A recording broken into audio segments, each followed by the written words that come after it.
আমাকে জোর করে বিয়ে? কি ভাবছস আমাকে তুই সারা জীবনের মতো বেঁধে রাখতে পারবি? কখনোই না।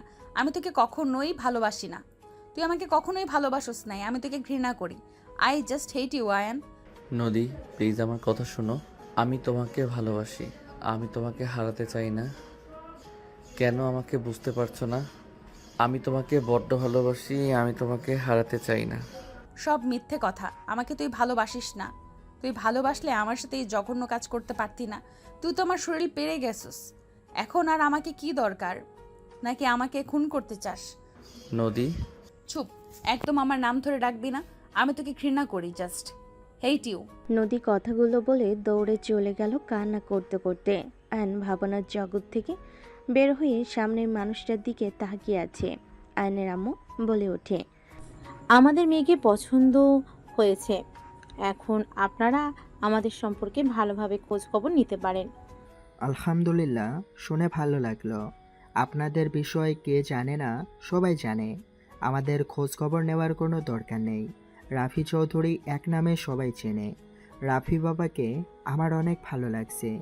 তাহলে তো অনেক ভালো। তাহলে আমরা বিয়ে 3 তারিখ ঠিক করতে পারি। অবশ্যই, কেন নয়।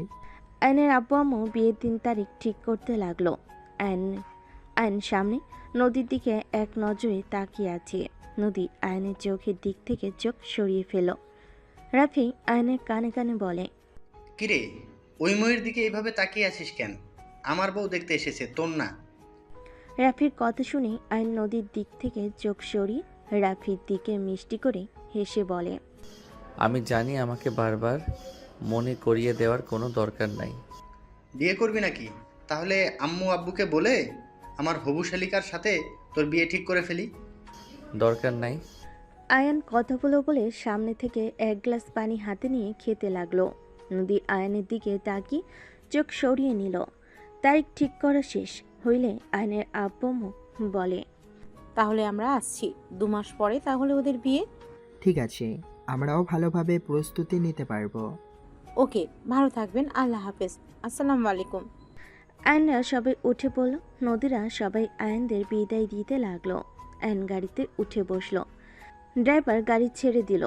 আয়ন নদীর দিকে তাকিয়ে আছে। নদী আয়নের দিকে তাকিয়ে থেকে সবার সাথে ভিতরে চলে গেল। আয়ন মনে মনে ভাবতে লাগলো, তোমাকে আবারও দেখতে পারবো, কখনোই ভাবি নাই এভাবে তোমার খোঁজ পাবো। সত্যি অনেক দিন পর অনেকটা ভালো লাগছে। আয়ান, কি ভাবছিস রে?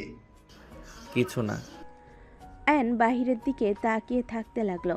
4 ঘন্টা জার্নি করে আয়ন বাসায় চলে গেল। আয়ন সোজা নিজের রুমে চলে গেল। ওয়াশরুম থেকে বের হয়ে ফ্রেশ হতে চলে গেল। ফ্রেশ হয়ে খাটে এসে ঘুমিয়ে গেল 3 দিন পর।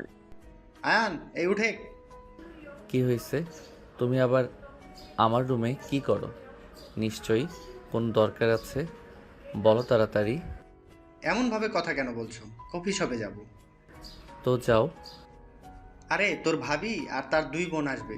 আমি তোর ভাবিকে সামলাতে পারবো, শেলিকাদের পারবো না। ওনারা কি বাচ্চা নাকি যে ওনাদের সামলাতে হবে? না, বাচ্চা না। আমি তোর ভাবির সাথে একটু ভালোভাবে কথা বলতে চাই। বুঝছস তো? বড় হইছস, বুঝতে তো পারছিস। তো এখন আমি কি করতে পারি? তুই ওর 2 বোনকে অন্য টেবিলে বসে গল্প করবি, আমি আমার হবু বউয়ের সাথে। কচু, এমন করিস না ভাই, উঠেক না, 10টার আগেই যেতে হবে। সেদিন বিয়ে করে নিয়ে আসলে পারতে, আজ এত প্যারা হইতো না। ধ্যাৎ, আম্মু আব্বুকে তো ডেট ঠিকই করেছে। আচ্ছা তুমি যাও, আমি ফ্রেশ হয়ে আসছি। রাফি খুশি মনে চলে গেল। আয়ন উঠে আলমারি থেকে শার্ট প্যান্ট বের করে ওয়াশরুমে চলে গেল। ফ্রেশ হয়ে শার্ট প্যান্ট পরিবর্তন করে নিল। রেডি হয়ে বাইকের চাবি নিয়ে নিচে চলে গেল। রাফি বলে ওঠে, তুই রেডি? হ্যাঁ, তুমি নিজের বাইক নিয়ে চলো। ওকে, চল। দুইজন কোথায় যাস? বাহিরে দরকার আছে। আয়ন রাফি বের হয়ে গেল বাইক নিয়ে। রাফিকে খুশি হতে দেখে আয়ন নিজের অজান্তেই ঠোঁটের কোণার হাসি ফুটে উঠল। রাফি বলে ওঠে, আয়ান, রাস্তার দিকে খেয়াল রাখিস। ওরা বড় গাছের ওইখানে দাঁড়াতে পারে। কফি শপে থাকবে না নাকি? না, আমায় নিয়ে যাবে। ও, আয়ন রাফি দুজনেই যেতে লাগলো। বড় গাছের ওইখানে যেতেই ওইদিকে তাকাতেই দুজন চমকে গেল। আয়ন জোরে স্পিডে বাইক চালিয়ে সোজা নদীকে টাচ করতে যাবে। বখাটে চলে। আয়ন এক হাত দিয়ে কলার ধরে টেনে নিয়ে যেতে লাগলো। পাশের গাছের সাথে ধাক্কা খাওয়াই দিল। বাইক ঘুরিয়ে নদীর সামনে গিয়ে আয়ন নিজের শার্ট খুলে নদীকে পরিয়ে দিল। আয়ন বাইক থেকে নেমে রাফিকে মারতে যাবে। এই ছেলেটাকে পিছন থেকে মাথায় ঘুষি মেরে ওইখান থেকে ফেলে দিল। আয়ন এক এক করে সবগুলোকে মেরে ফেলে দিল। একজনের উপরে উঠে আয়ন মুখে ঘুষাতে লাগলো। রাফি বলতে লাগলো, আয়ান ছেড়ে দে, মরে যাবে। ওর মরা উচিত। কার গায়ে হাত তুলেছে? ওর সাহস অনেক বেশি, তাই না? আর এই হাত দিয়ে ওনার জামা টান দিয়েছস, আমি তোর হাত ভেঙে ফেলবো। আয়ন উঠে ছেলেটার হাতে সজোরে লাথি মারল। ছেলেটা চিৎকার দিয়ে উঠল। আয়ন আঙ্গুল দিয়ে চোখে মারতে যাবে, সাথে সাথেই নদী আয়নের কাঁধে হাত দিয়ে বলে, ছাড়ো। আপনি সরেন, আমি ওর চোখ কানা করে দিব। ওই কার দিকে নজর দিয়েছে, ওই যেন আর কোনো মেয়ের দিকে তাকাতে না পারে। ছেলেটা আয়নের পা ধরে জড়িয়ে ধরে বলে, আমাকে ক্ষমা করে দেন, আমি আর কোনোদিন কোনো মেয়ের দিকে খারাপ নজরে তাকাবো না। ছেড়ে দে আয়ান। ছেড়ে দাও আয়ান, এমনিতে ওর অবস্থা খারাপ করে দিয়েছো। ছাড়ো। আয়ন নদীর কথা শুনে ছেড়ে দিয়ে আবার মারতে যাবে। বাকি ছেলেগুলো ওই ছেলেটাকে টেনে নিয়ে চলে গেল। আয়ন নদীর দিকে তাকাতে নদীর হাতে ক্ষত দেখে বুকের ভিতর ঢক করে উঠল। আয়ন নদীর হাত ধরতে যাবে। রাফি রূপাকে দেখে আয়ন থেমে গেল। আয়ন বলে ওঠে, ভাইয়া, ওনাদের ফার্ম হাউসে নিয়ে যাও, আমি ওনার জন্য 3 পিস নিয়ে আসছি। দরকার নাই। নদীর কথা শুনে আয়নের রাগ উঠে গেল। আয়ন রাগী লোক নিয়ে বলে, সব সময় এত জিদ কেন করো? এই অবস্থায় যদি যাও, তোমার বাবা মা আমাদের কী ভাববে? আর মানুষের ভিতরে এভাবে কিভাবে চলবে বলতে পারবে? আপনার শার্ট নেন, ছিঁড়ে গেছে, ভালো হয়েছে, সবাই দেখুক গা। নদীর কথা শুনে আয়ন রাগে নদীকে মারতে গিয়েও থেমে গিয়ে গাছের সজোরে ঘুষি মারল। রূপা বলে ওঠে, নদী এভাবে জিদ করছিস কেন? নদী চলো, আমাদের তো বিশ্বাস করতে পারো। তোমার বোন তো আমার হবু স্ত্রী হবে। আমাদের বিশ্বাস করো, আমরা তোমার কোনো ক্ষতি করব তোমার মনে হয়? দুলা ভাই, আমি সেটাই ভাবছি না। আপনার ভাইকে আমার সুবিধা লাগছে না। নদীর কথা শুনে সবাই ভুরকুচকে তাকালো। নদীর ছোট বোন তুলি বলে, আপু কি বলো? আয়ান ভাই আমাদের বাঁচালো, তোর জন্য ওই লোকটাকে মেরে ফেলতে নিয়েছিল, আর তুই বললিস আয়ান ভাইয়ের সুবিধার না? ভাইয়া নিয়ে যাও তো। 3 জন এক বাইকে যেতে পারবে না। তুই তাহলে তুলিকে নিয়ে আয়, আমি নদী তোর ভাবিকে নিয়ে যাই। হ্যাঁ হ্যাঁ, নিয়ে যাও। তুমি আমাকে বিশ্বাস করো তো, নাকি বোনের মতো আমাকে বিশ্বাস করো না? আপনাকে আমি বিশ্বাস করি, আর আপনি কিছু করলে সমস্যা নেই, আমি আপনাকে বিয়ে করে নিব। তুলি কথাটা বলে হাসতে লাগলো। আয়ন বাইকে উঠে পড়ল। নদী তাড়াতাড়ি করে আয়নের বাইকে উঠে পড়ল। সবাই ভুরকুচকে তাকালো। আয়ন বলে ওঠে, আপনি আবার উঠলেন কেন? আমার ইচ্ছে। আপনার কোনো সমস্যা আছে? আপু আমি মাঝে বসি, তুমি পিছনে বসো। চুপ কর, পেছনে বসে আমাকে জড়িয়ে ধর। তোর মুড সেকেন্ডে সেকেন্ডে চেঞ্জ হয়। চুপ করে যাও। তুলি উঠে বসলে আয়ন বাইক চালাতে লাগলো। রাফি রূপার সাথে যেতে লাগলো। দুজন গল্প করতে লাগলো। নদী পড়ে যেতে নিলে সাথে সাথেই আয়নের কাঁধে হাত রাখলো। আয়ন কেঁপে উঠল। আয়ন সামনে লুকিং গ্লাসে তাকিয়ে নদীর মুখটা দেখতে লাগলো। আয়নদের ফার্ম হাউসের ভিতরে দুজনকে নামিয়ে দিয়ে শপিং মলে চলে গেল। ব্ল্যাক কালারের 3 পিস কিনে নিয়ে আসলো। বাসার ভিতরে গিয়ে দেখে সবাই বসে আছে। আয়ন নদীকে বলল, এইটা পরে নেন। নদী আয়নের হাত থেকে শপিং ব্যাগ নিয়ে চলে গেল। আয়ন বলে ওঠে, ভাবি, আপনাদের ওরা জ্বালাতন করছিল, আমাদের কল কেন দেন নাই? কল দিতে গেলে ওরা তার আগেই আমাদের ভোট কেড়ে নেয়। নদী থাপ্পড় মারাতে সাথে সাথে ওরা রেগে নদীর জামা পেছনে টান দিয়ে ছিঁড়ে ফেলে। সাথে সাথে তো তোমরা চলে আসো। আমরা না আসলে কি হতো? ধন্যবাদ তোমাকে, তোমার তো অনেক সাহসও দেখলাম, তোমার ভাইয়ের মতো না। আমার ভাইয়াকে আগে থেকে চেনেন নাকি? না মানে কাহিনী কি? সত্যি করে বলো তো। সত্যিটা বললে আব্বু আম্মুকে বলে দিতে পারিস। বলো বলো, আম্মু আব্বুকে কিছু বলবো না। আমরা আগে থেকেই পরিচিত, আমরা একসাথে পড়াশোনা করেছি, 2 বছরের রিলেশনে ছিলাম। সেদিন আব্বু আম্মু হুট করে রূপার ছবি নিয়ে আসলে আমি চমকে যাই। পরে আব্বু আম্মু বলে আমার জন্য নাকি এই পাত্রী ঠিক করেছে। তাই তো বলি, ভাবির সাথে দেখা করতেও চাও, আবার এত উত্তেজিত। ওই কি বলতে চাস? মাইন্ড নিজেরটা ঠিক করো, আমি অন্যভাবে বলছি। ও তাই বল। যাই হোক, আব্বু আম্মুকে যেন বলস না। আমি বলে দিব। তুলির কথা শুনে তিনজন ভ্রুকুচকে তাকালো। রূপা কিছু বলবে, তখন নদী সবার সামনে আসলে রূপা তুলি হা হয়ে যায়। তুলি বলে ওঠে, মাশাল্লাহ আপু, তোমাকে তো অনেক সুন্দর লাগছে। ওয়েট, তোমার তো ব্ল্যাক পছন্দ, আবার তোমার জামা পায়জামা একদম পারফেক্ট কিভাবে হলো এটা? গাড়ির উপরে আয়ান মাপ নিয়েছিল নাকি? আরে না, তিনজন তো চুপচাপ ছিলাম। আরে আমার মনে হইল এইগুলো তার পছন্দ হবে বা লাগবে, তাই নিয়ে এসেছি।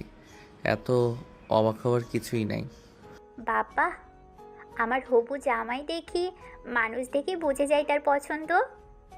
ওই কি বলো, আমি তোমার বড় ভাইয়া হই? রাখে, আব্বু আম্মুকে বলে আপনাকে বিয়ে করে নিব। এখন শুধু মেজো অপর বিয়েটা ঠিক হোক। বেশি কথা বলিস না তুলি। ঢং, আমার জামাইয়ের কেনা জামা পরে আবার আমাকেই চুপ থাকতে বলো।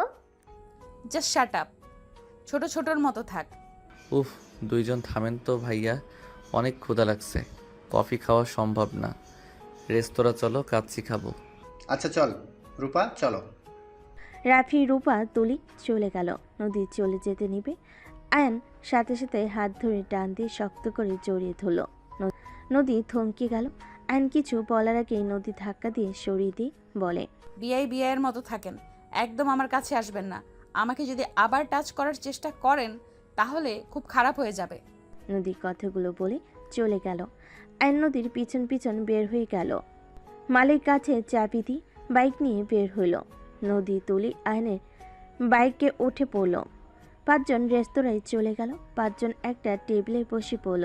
আয়ন কাচ্চি অর্ডার দিয়ে দিল, আর সবাই নিজেদের মতো করে অর্ডার দিতে লাগলো। আয়ন ফোন বের করে ফেসবুকিং করতে লাগলো। হঠাৎ করে একজন এসে আয়নের পাশে বসে পড়ল।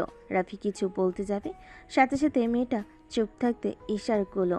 মেয়েটা আয়নের কানের কাছে গিয়ে বলল, my dear would be husband. রাইসার কণ্ঠ শুনে সাথে সাথেই চমকে উঠে সামনের দিকে তাকাতেই আয়ন বলে ওঠে, তুমি এখানে? আমি এখানে। আপনার শাশুড়ি নানু বাসায় গেছে, একা রান্না করার কোনো মুড নেই, তাই চলে আসলাম। এইখানে এসে দেখি তুমি এখানে বসে আছো। ও আচ্ছা, ভালোই করছো। কি খাবে বলো, আমি অর্ডার দিয়ে আসছি। তুমি কি অর্ডার দিয়েছো? ওখান থেকে ভাগ করে খাবো। ধ্যাত, বলো কি খাবে। আরে সিরিয়াসলি, রাফি ভাইয়া খাওয়াচ্ছে, তাই অর্ডার করো।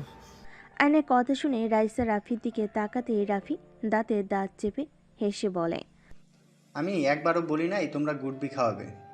যাক বাবা, আমি কেন খাওয়াবো? তোমার হবু বউ শালিকা তুমি খাওয়াবে। হবু বউ শালিকা মানে? ওইটা ভাবি আর ওনার 2 বোন। হাই রাইচা, কেমন আছো?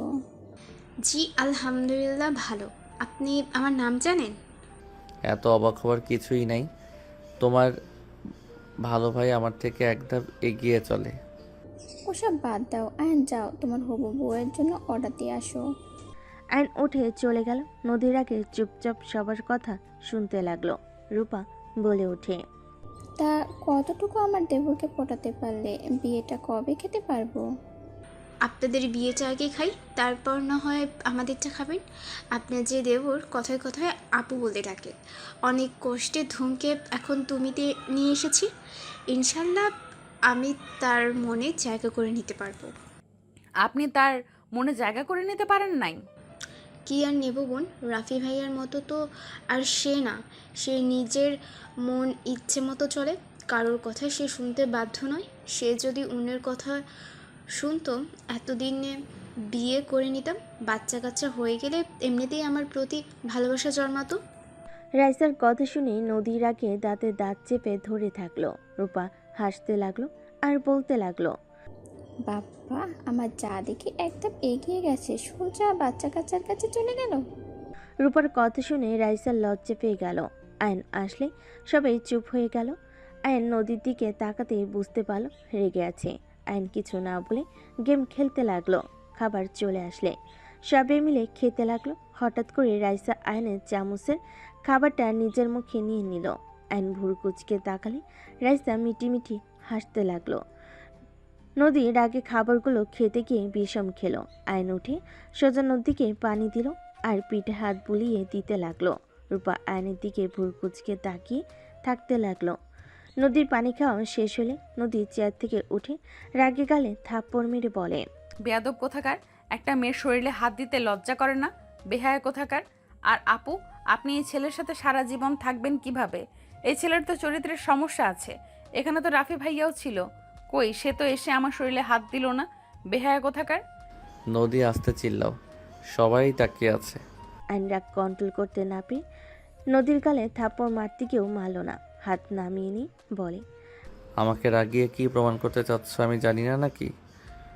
তুমি যা চাইছো সেটা কোনোদিনও আমি করব না। আইন কথাগুলো বলে ওইখান থেকে চলে গেল। রূপা রাগের লজ্জায় নদীকে টান দিয়ে বসিয়ে দিয়ে বলে, হচ্ছেটা কি? এমনটা না করলে হতো না। তাকিয়ে থাকলে থাকবে, আমার কি তাতে? লুচ্চামি করবি আর বললে দোষ? কি করছি আমি? তোর হবু দেবর কোন হিসাবে আমার শরীরে হাত দিল? ফালতু একটা ছেলে। ওকে কি বলছি আমার পিঠে হাত বুলিয়ে দিতে? এইখানে তো আমার পাশে তুমি আছো, তুলি আছে, তাহলে তার কেন এমন করা লাগবে? বোঝাও আমাকে। বিয়ান, শান্ত হন। আয়ানকে যতটা চিনি, ও খারাপভাবে আপনাকে স্পর্শ করেনি। আর বুঝতে পারছি না আয়ান হঠাৎ আপনার প্রতি ভালোবাসা দেখাতে গেল কেন?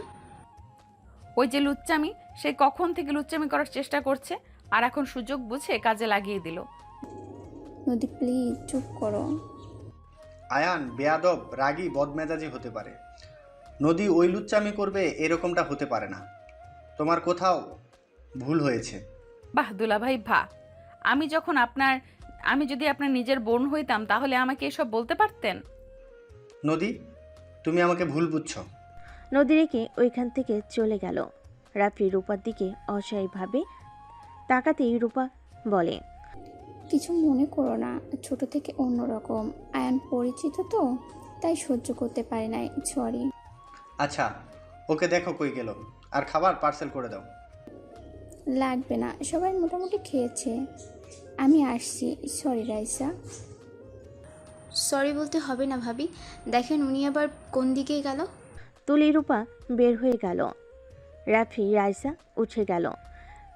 রাফি বিল দিয়ে বের হয়ে গেল। এদিকে নদী আয়নের সাথে ঝগড়া করছে। রূপা তুলির কাছে গেল। আয়ন নদীকে বলতে লাগলো, নদী শান্ত হও, ভাবি তুলি আসছে কিন্তু। আমি তোর ফ্যামিলির সাথে আমার ফ্যামিলির কারো সম্পর্ক করতে দিব না। তোরা ভালো রূপ নিয়ে থাকোস, আসলে তোরা যে কতটা খারাপ আমি খুব ভালো করেই জানি। আমার ভাই কি দোষ করলো? আমি খারাপ? আমার ভাই তো আর খারাপ না, তাই না?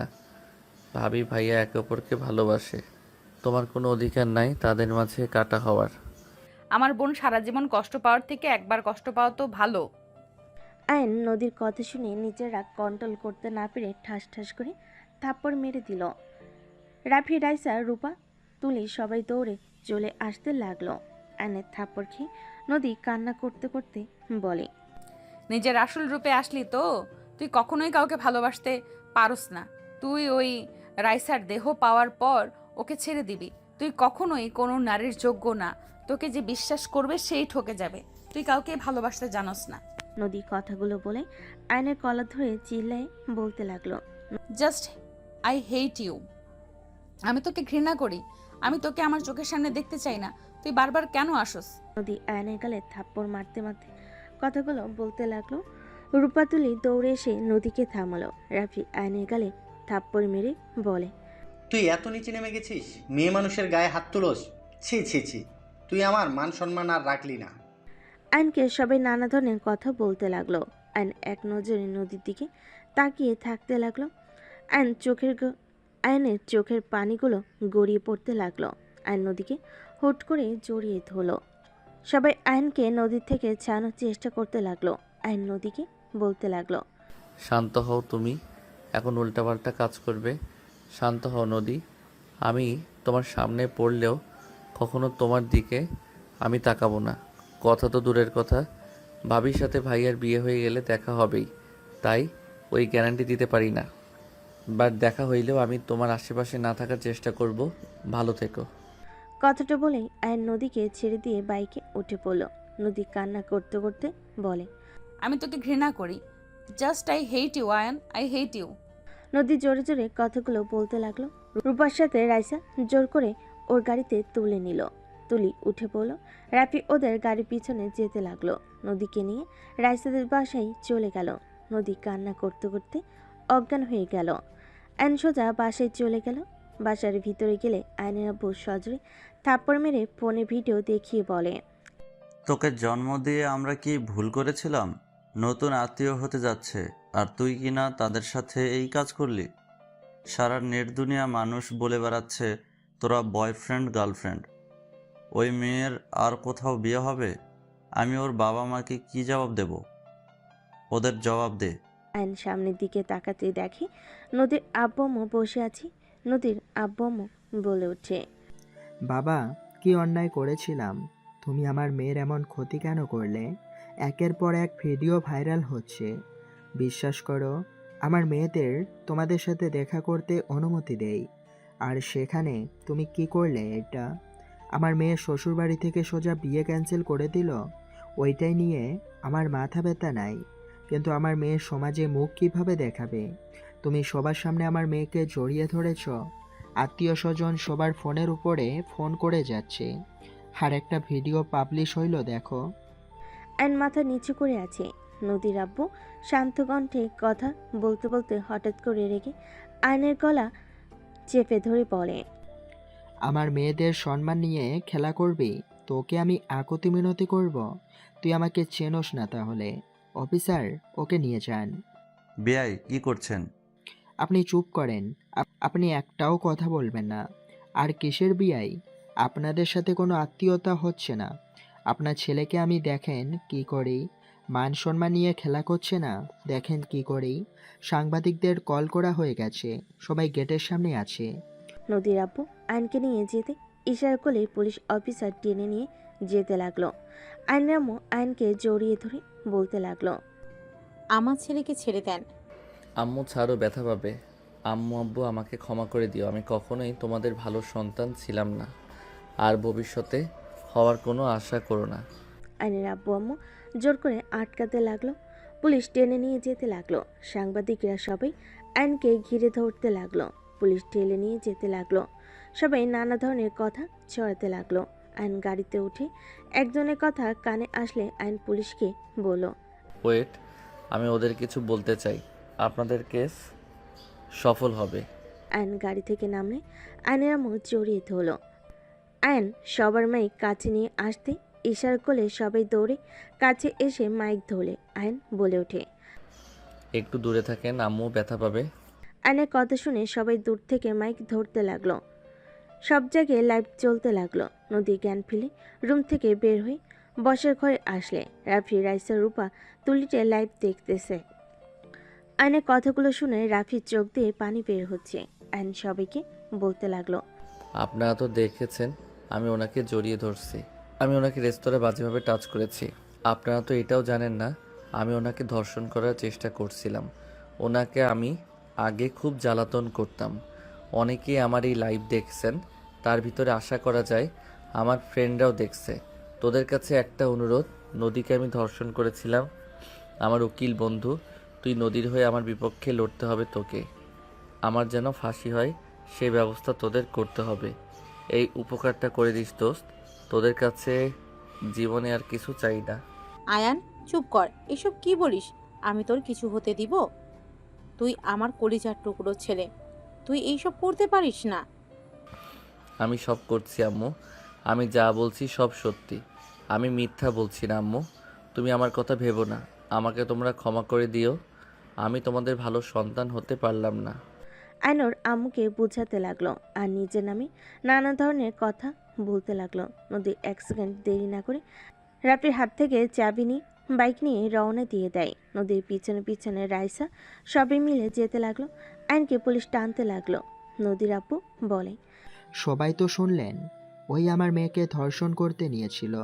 ওই নিজের মুখে প্রমাণ করে দিয়েছে। আব্বু আম্মু তোমরা আমাকে নিয়ে কান্না করো না, রাফি ভাইয়াকে নিয়ে তোমরা ভালো থেকো। আর আম্মু, নদীকে ওর ফ্যামিলিকে ভুল বুঝো না, নদীর কোনো দোষ নাই। আমি ওর সাথে যা করছি তার শাস্তি আমাকে পেতে হবে। আয়নকে টেনে নিয়ে যেতে নিলে গাড়িতে তুলতে যাবে, সাথে সাথে কয়েকজন সাথে নদী হাজির হয়ে সোজা দৌড়ে আয়নের হাত ধরে সবাই পিছনে তাকায়। নদী আয়নের হাত ধরে টেনে নিয়ে যেতে লাগলো।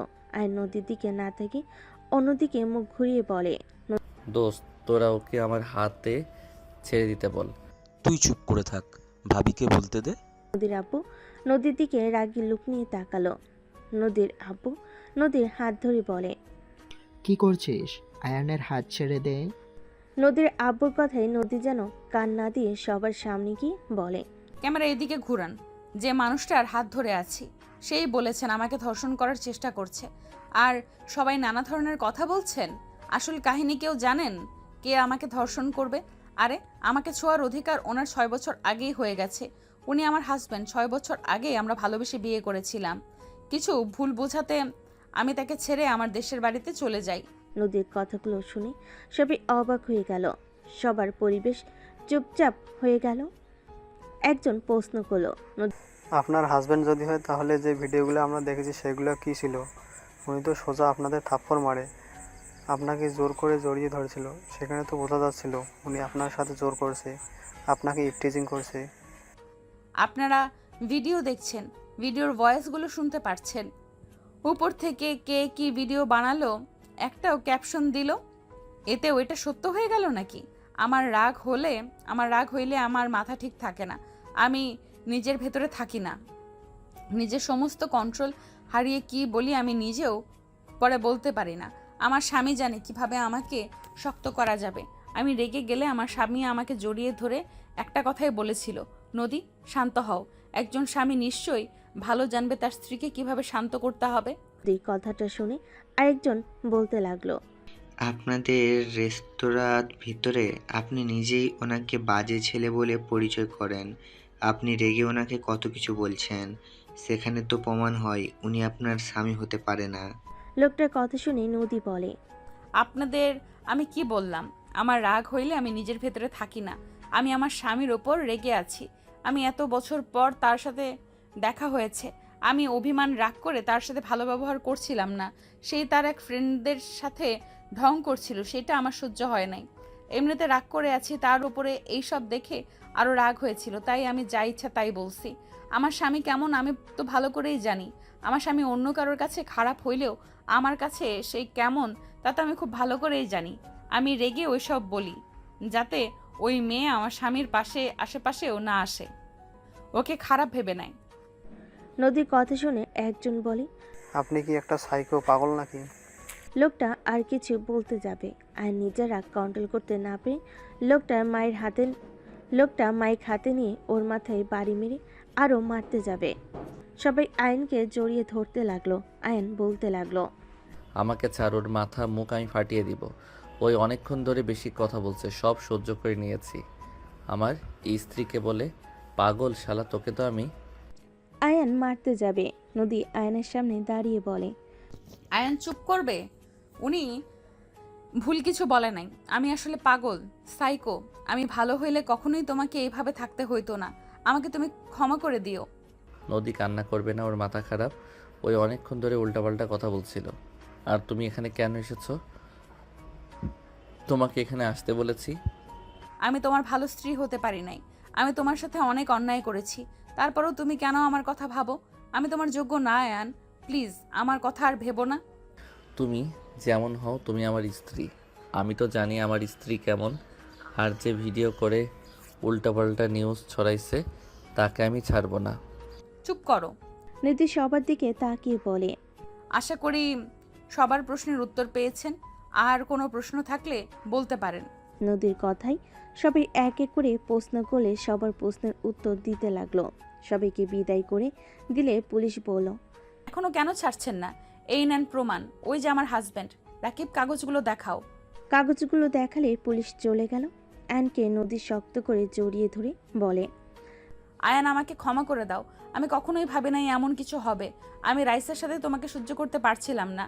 যখন শুনি রাইসা তোমার ফিয়ন্সে, আমার মাথা কাজ করা বন্ধ করে দিয়েছিল। আমি কি করব বলো? তোমার সাথে যত রাগ দেখাই, আমি যে তোমার পাশে কাউকে সহ্য করতে পারি না, তুমি তো জানো। আমাকে প্লিজ ক্ষমা করে দাও। আমি আর কোনো দিন এমন কাজ করব না। অ্যান নদীর কোমর ধরে ধাক্কা দিয়ে সরিয়ে দিয়ে বলে, তোর কি মনে হয় আমি মেনে নিলে আর আমার ফ্যামিলি তোকে মেনে নিবে? তুই তোর বাপ আমাকে জেল পর্যন্ত পাঠানোর ব্যবস্থা করছিল। আমাদের মান সম্মান সব শেষ করে দিয়েছিস। সেখানে তোকে বউ করে ঘরে নিয়ে আসবো? অসম্ভব। তোর প্রতি যে ভালোবাসা ছিল সব উঠে গেছে। আয়ান, চুপ, একদম চুপ।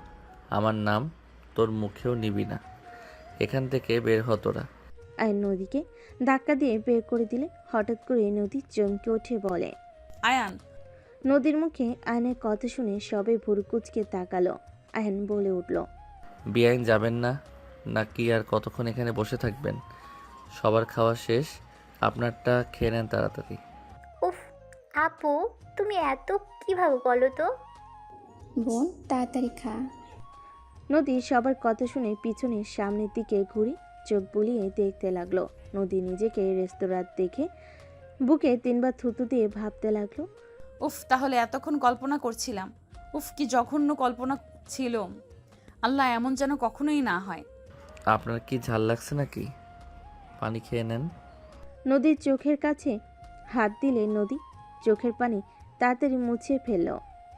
আয়নের হাত থেকে পানি খেতে লাগলো। পানি খেয়ে সবার সাথে বের হয়ে গেল। নদী আয়নের বাইকে উঠে পড়ে। আয়নের কাঁধে হাত দিয়ে বসে থাকলো। তুলি উঠে বসলো। আয়ন বাইক চালাতে লাগলো। সারাদিন ঘোরাঘুরি করে আয়ন বলে উঠল, ভাইয়া, ওনাদের আজকে আমাদের বাসায় থাকতে বলি। সন্ধ্যা হয়ে গেছে, বাসায় একা পাঠানো উচিত না। আম্মু জানলে দুইজনকে মেরে ভর্তা বানাবে। সারাদিন হবু বউ নিয়ে ঘুরছি। আমরা কি ওনাদের সাথে খারাপ কিছু করছি নাকি? আর উনি তো আমার ভাবি হবেই। আরে ওই বাসায় যাওয়া যাবে না, আমাদের ট্রেনে তুলে দিয়ে আসো। আমরা রেখে আসবো। দরকার নাই। এই বেআইন, আপনি সবসময় এত বেশি বুঝেন কেন? অ্যান ঠিক বলছে, চলো ওঠো। আয়নের বাইকে তুলি উঠে পড়। আয়নের বাইকে নদী তুলি উঠল। রূপা রাফি যেতে লাগলো। নদীদের বাসায় যেতে যেতে রাত 8টা বেজে গেল। দুজন নদীদের বাসার সামনে গাড়ি থামিয়ে দিল। তিনজন নেমে পড়ল। রূপা বলে ওঠে, ভেতরে আসো দুজন। না, আপনারা যান। ও বেআইন, আমার তেল প্রায় শেষের দিকে, টাকা দেন। আয়নের কথা শুনে সবাই ভুরুকুচকে তাকালো। রূপা বলে ওঠে, কত লাগবে বলো। আপনারা লাগবে না, বেআইনকে নিয়ে ঘুরেছি তাই বেআইন দিবে, টাকা দেন। এই ফালতু মজা বাদ দে, চল বের হ। আঙ্কেলের চোখে পড়লে সমস্যা হবে। কিসের ফালতু মজা? বেআইন টাকা বের করেন। আমার থেকে টাকা নিবে, দিব নাকি? নদী ইট তুলতে যাবে। অ্যান সাথে সাথেই বলে, আরে আরে, আমি মজা করছি। ওইটা দিয়ে বাইকে মারলে আমার বউ ব্যথা পাবে। আমি ব্যথা পাবো মানে? আরে আপনি না আমার বাইক, আমার প্রথম বউ। ভালো তো বউ নিয়ে ভাগ এখান থেকে। নদী, তুই কেন বলিস?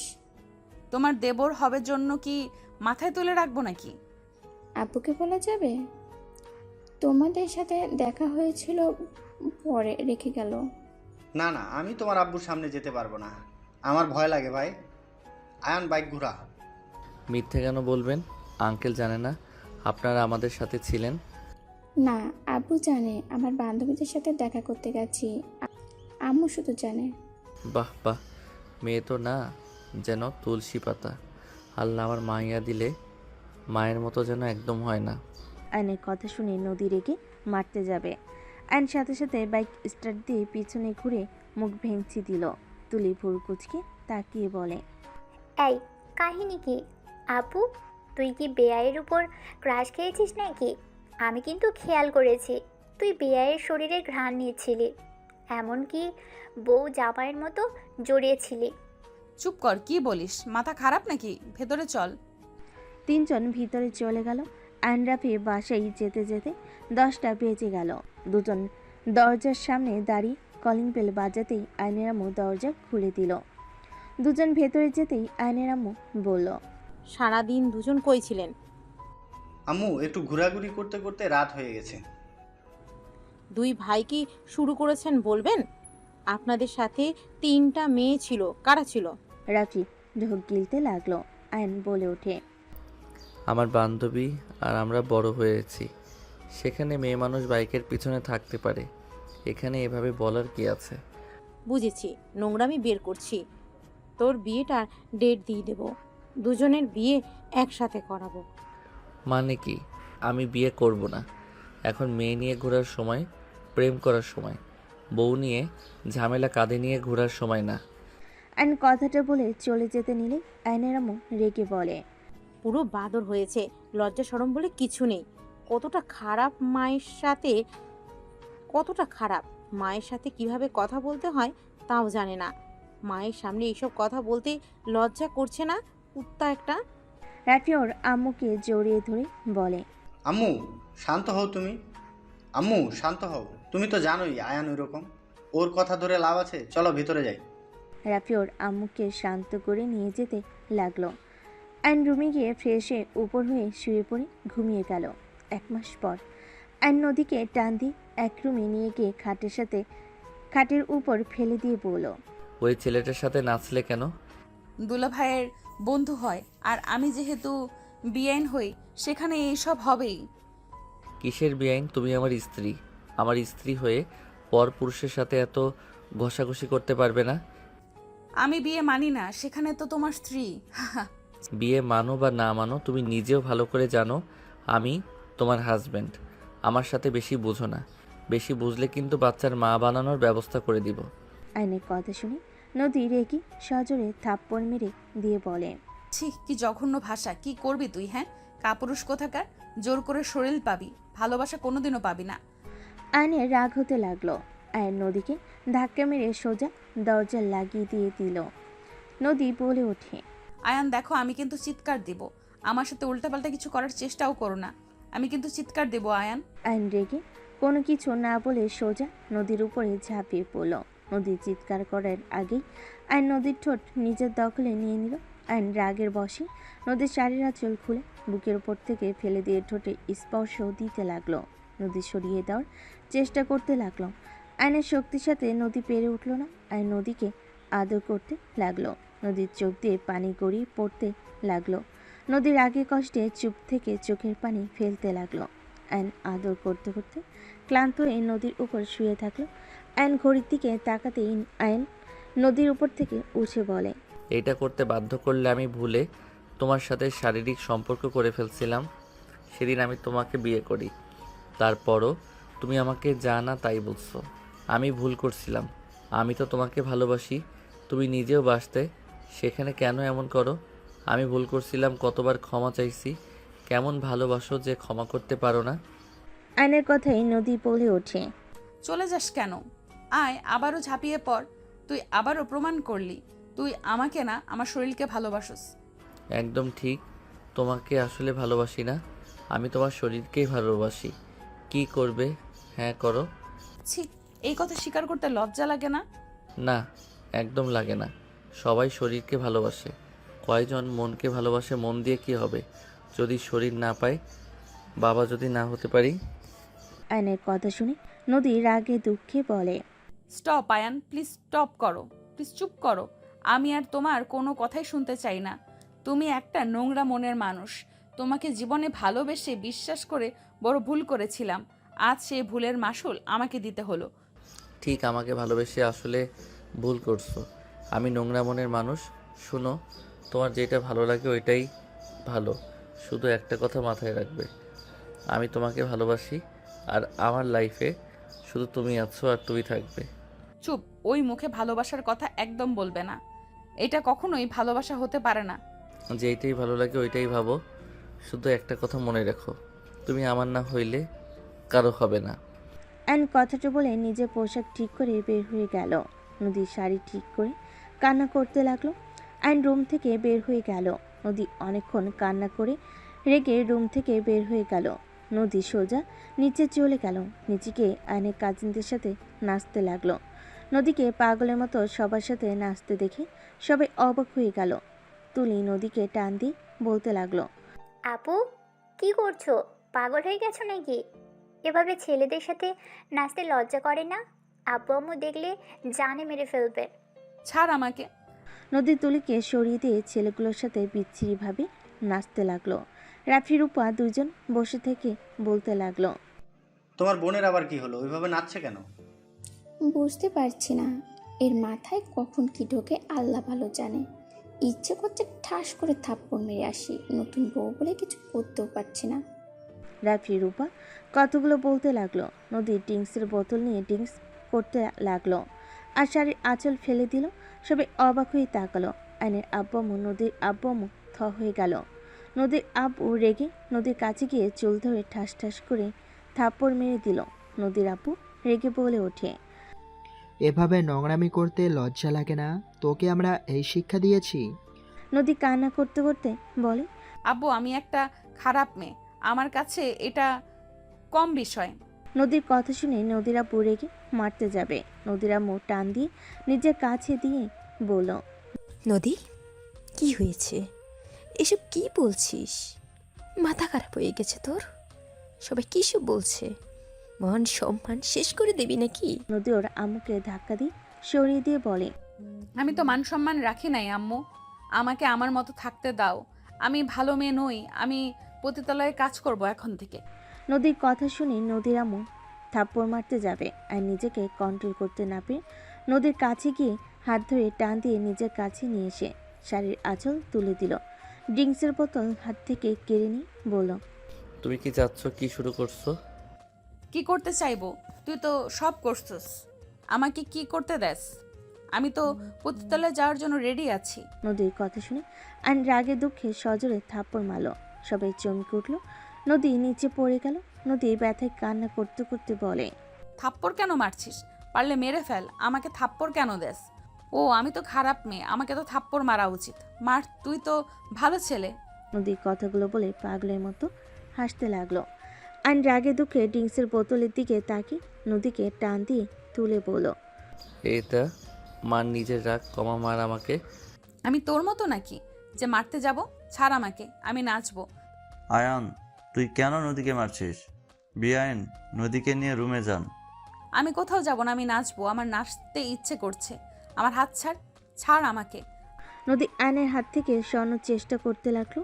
আর নদীকে জড়িয়ে ধরে বলতে লাগলো, নদী, আই এম সরি, প্লিজ এমন করো না, সবাই দেখছে, প্লিজ শান্ত হও।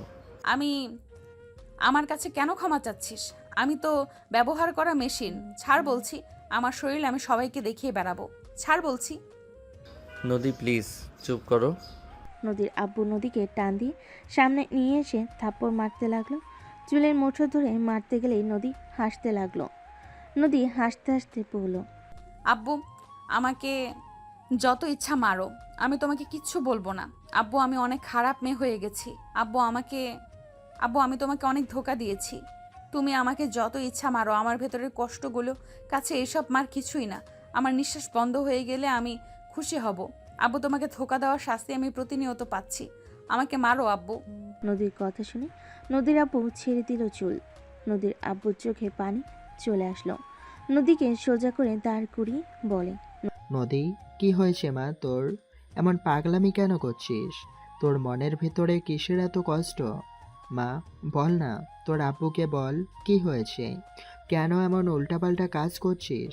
নদীর আব্বুকে কান্না করতে দেখে নদীর চোখের পানি মুছে দিতে দিতে বলে, আব্বু আমি একজনকে ভালোবাসতাম, তাকে আমি তোমার থেকেও বেশি ভালোবেসেছি, বিশ্বাস করেছি, কিন্তু সেই আমাকে ভালোবাসে না আব্বু। তোমার মতো আমাকে নিঃস্বার্থভাবে কেউ ভালোবাসে না আব্বু। আমি তোমাকে ধোঁকা দিয়েছি আব্বু। যাকে এত ভালোবাসলাম সেই আমাকে না আমার। নদী কথাগুলো শেষ করে আগেই অজ্ঞান হয়ে গেল। নদীর আব্বু ধরে ফেল। আইনের আব্বু বলে, বিয়াইন, নদী মামুনিকে কোলে নিয়ে নেন, রুমে নিয়ে চলেন। নদীকে কোলে তুলে নিয়ে গেল। সবাই নানা ধরনের কথা বলতে লাগলো। আইন নদী চলে যাওয়ার দিকে তাকিয়ে থাকলো। আইনের চোখের পানিগুলো গড়িয়ে পড়তে লাগলো। অ্যান এক মুহূর্ত ওইখানে না থেকে বাইক নিয়ে বের হয়ে গেল। অ্যান চোখের পানি এক হাতে মুছতে লাগলো আর বাইক চালাতে লাগলো। 4 দিন পর। আয়ান, 4 দিন তোর কোনো খোঁজ খবর ছিল না। কই ছিলি? ফোন বন্ধ কেন? আর তোর এই অবস্থা কেন? তুই কি অ্যাক্সিডেন্ট করেছিলি নাকি? বাইক কন্ট্রোল করতে না পেরে একটা গাড়ির সাথে ধাক্কা লেগে গেছিল। 3 দিন অজ্ঞান ছিলাম, মাথায় একটু বেশি ব্যথা পেয়েছিলাম। আয়নের কথা শুনে আয়নের আম্মু বলে ওঠে, কি তুই ঠিক আছিস বাবা? আয়নের আম্মু আয়নকে জড়িয়ে ধরে সারা মুখে চুমু দিয়ে কান্না করে দিয়ে বলে, আর বাইক চালাবি না। যদি এর থেকে বড় কিছু হয়ে যেত, আমি আমার সন্তানকে কোথায় পেতাম? একদম আর বাইক ধরবি না। চাবি দে। আয়নর আম্মুকে এভাবে কান্না করতে দেখে মুচকি হাসি দিয়ে আয়নের আম্মুর চোখের পানি মুছে দিতে দিতে বলে, আম্মু, বাচ্চাদের মতো কান্না করছো কেন? আল্লাহ কার মৃত্যু কিভাবে রেখেছে কেউ জানে না আম্মু। আর তোমার দোয়া আমার উপরে আছে, ইনশাল্লাহ আমার কিছু হবে না। আল্লাহ যখন চাইবে তখন আমাকে নিয়ে যাবে আম্মু, কান্না করো না, আমি একদম ঠিক আছি। আয়নর আম্মুর কপালে চুমু দিয়ে চলে গেল।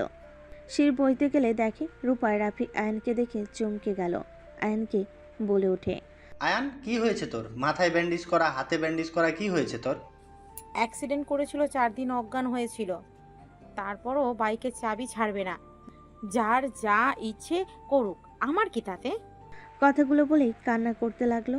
রাফি আয়নকে জড়িয়ে ধরে বলে, ভাই, বেপরোয়াভাবে বাইক কেন চালাস? তোর যদি এর থেকে বড় ক্ষতি হইতো তাহলে কি হইতো? আয়ন রাফিকে নিজের থেকে সরিয়ে দিয়ে বলে, কি আর হবে, আমার মৃত হয়তো এর থেকে বেশি কিছু তো হবে না। আয়নের কথা শুনে রাফি রেগে মারতে গিয়েও মারল না। আয়ন রাফির গালে চুমু দিয়ে দৌড়ে চলে গেল হেসে। রাফি রেগে বলে, আম্মু, ওকে যত তাড়াতাড়ি পারো বিয়ে করিয়ে দাও।